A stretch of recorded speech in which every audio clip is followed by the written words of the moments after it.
y ait un discours clair. feeñal position Sénégal mais également dalal xelu Mali. avant may ñëw foofu qui sont ces panafricains? Bon c'est des panafricains qui sont hors du territoire africain. Ouais. Qui ont des nationalités étrangères sa réew ñu nekk qui utilisent la langue française ou anglaise.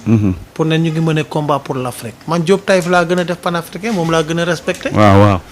ñu di toog ci suñu pays africain. di fa xeex surtout nag bu solee laafa amical Cabral bi. mais moom laa la wax. c'est-à-dire que il faut temps yi daf ko bàyyi de. man sax bon du ma ne dama leen kii journaliste yi mais il faut éviter quand vous dites panafricain le panafricain c'est quelqu'un boo xam ne Afrique rek moo ko ñor. te buy wax di xeex Afrique la koy defee. mais nga toog fële am seen i nationalité am seen i bénéfice et cetera te kàllaama boo koy wax tu le parles en français. et tu nous parles de panafricanisme ça pose problème. nekk ci gannaaw. Aujourd'hui ce que les gens ne comprennent pas Afrique mooy affranchir notamment le Sénégal. et certains pays. c'est-à-dire que ce qu'on veut aujourd'hui mooy que lépp lu ñuy def avec les pays européens ou les autres pays ñu def ko B2B ñu def ko d'égale dignité.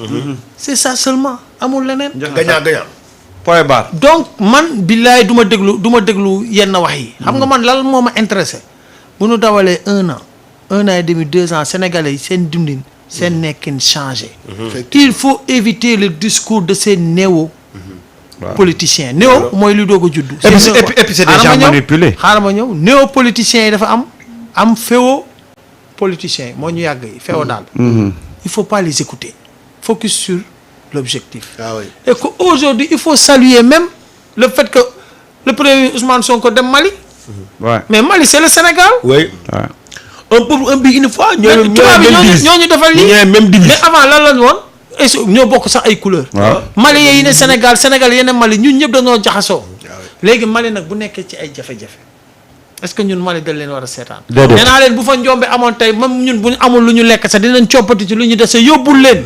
parce que ce sont nos frères. moo tax il faut éviter même di discuter si taxawaayu ces néo-politiciens yi dugg ces embryons de politiciens et aussi ces féo ñi nga xam ne leen fi jëlee ces féo politiciens. mais même sama non parce que ñoom en réalité yaa ngi koy wax sànq. am na ñoo xam ne ba dëgg fa yàlla. ils sont morts politiquement mais ils veulent qu'on parle de moo tax ñuy def seen yi ñuy wax. mais Samba je veux éclaircir quelque chose aussi. Certains panafricains comme exemple Natria Yambou ou bien Kimis Keba mais dans leur pays d'origine mais attends mais même Niamsi dans le pays d'origine mais il y a un dictateur qui est là depuis presque 40 ans ou bien 30 ou bien 29 ans. Paul Biya Paul Biya bu Cameroun. Paul Biya fauteuil roulant nekk. Paul Biya fauteuil roulant nekk. waaw fauteuil roulant nekk soo xoolee Bénin wala Togo mais ñooñu ñëpp mais la fa xew mais peuple sénégalais yi. moo doon xew seen réew ñu faire face ñu résister Ousmane Sonko fuyatul du fuyaar ñoom ñu ay Kimis Seba ay ñoom Natia may ma non attends ñoom. il parle en français. s'il vous plaît non quand parler à Baoulé ou à Saraxole. même si ay complet xam nga président Sonko dafa am benn bis benn manifestation ñu génnee yaa ngi fàttaliku imam mooy manifestation yeewu bi ñu génnoon drapeau russe yaa ngi fàttaliku. waaw mu interpellé ñu. ci côté jëppal bi. yaa ngi koy fàttaliku bu baax mu interpellé ñu nañu lii dafa war a dakk mënoo xeexal ak benn l'ancienne métropole. ba pare nga bëgg faa jógee bëgg delluwaat ci keneen. dal nañu fii mais est-ce que xam nga ñoom ñëpp Russie moo nekk seen gannaaw. exactement moom laa lay wax moom laa expliqué dama ne drapeau Russie lañ génne woon manifestation président Sonko ne mënuñu xeex ak France exactement mu ne mënuñoo xeex ak France ba pare suñ ci jógee war a delluwaat ci keneen mu ne lii développé Afrique ak liy changé réewum Sénégal ñunu neen lay doon. effectivement dañoo war a toog fii faire face. soo xoolee ay ñoom Kimis Seba ay ñoom Natia ñoom ñëpp ils sont des fuyards. daw nañ seen réew ñu ngi fa teg seen tànk loolu tax ñoom assumé wuñu dañoo démissionné seen responsabilité. dañoo daw wax.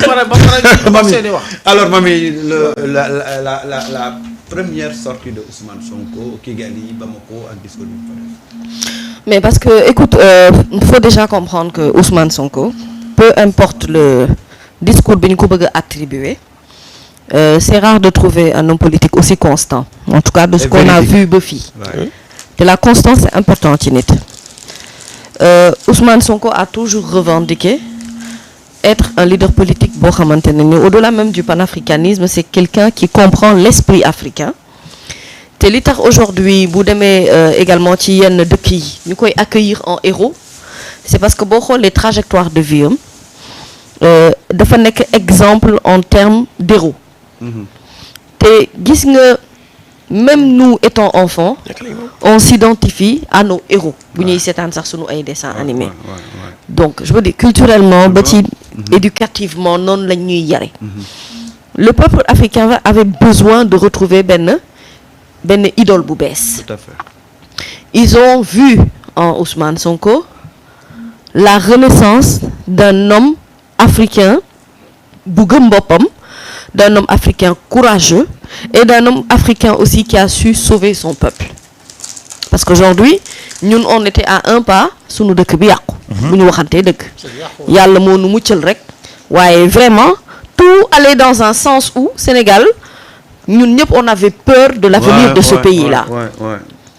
tant ki fi nekkoon à gars yi nii ñii toog nii dama leen jox respect bu mag yéen ñii doon xeex ci terrain bi dama leen jox respect bu mag. C'était compliqué. parce que ba mu méttee ñu bëri dañoo waaf mais yéen da ngeen nekk di ñafe.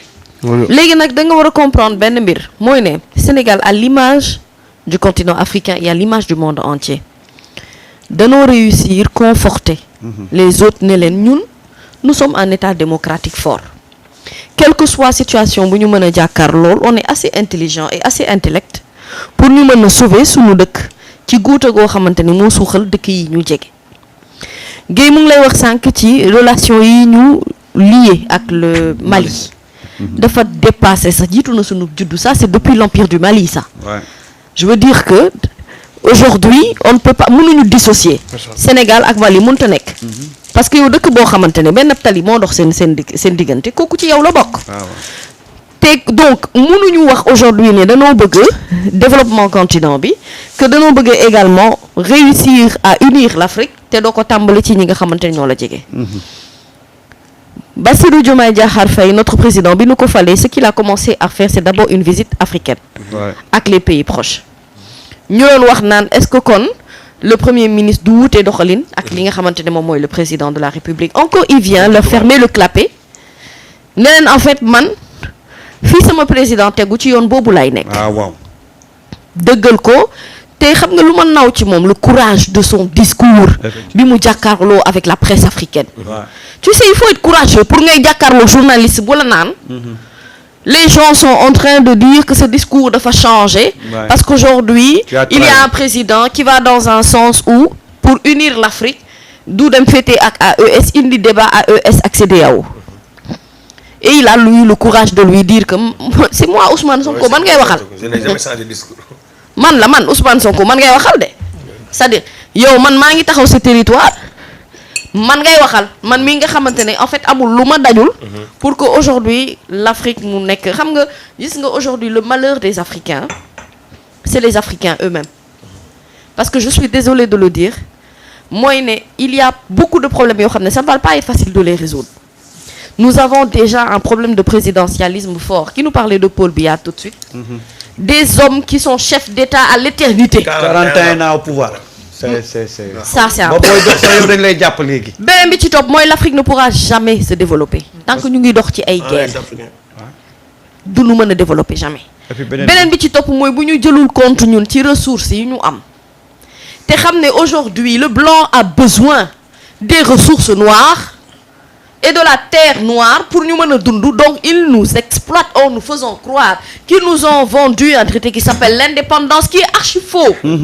Axel Kab wax na amul Axel Kab wax na mais amul je suis désolée et on a donc une CEDEAO absentéiste budul wax dëgg budul it atte dëgg te bëggut a jël position. et puis dafa am benn affaire bu ma si la ci. mais en même temps je vais pas perdre mon fil je termine juste le raisonnement après ma jox la on a AES aussi des héros oui certes africains mais qui n'ont pas pris le pouvoir par voie démocratique ba pare ñu jël ba pare toog duñu organiser ay élections par voie démocratique boobu nag day doy waar léegi nag comme pour wax la nag Afrique nag wax dëgg yàlla ce serait même assez lourd à porter ñu yaakaar ne benn dynamique benn nit la mais nag mën nañu jël exemple ci Sénégal pour mën nañu jubbanti lu bari mais on ne pourra jamais tendre vers une union africaine tant que l'hypocrisie africaine est là tant que gëmuñu suñu bopp.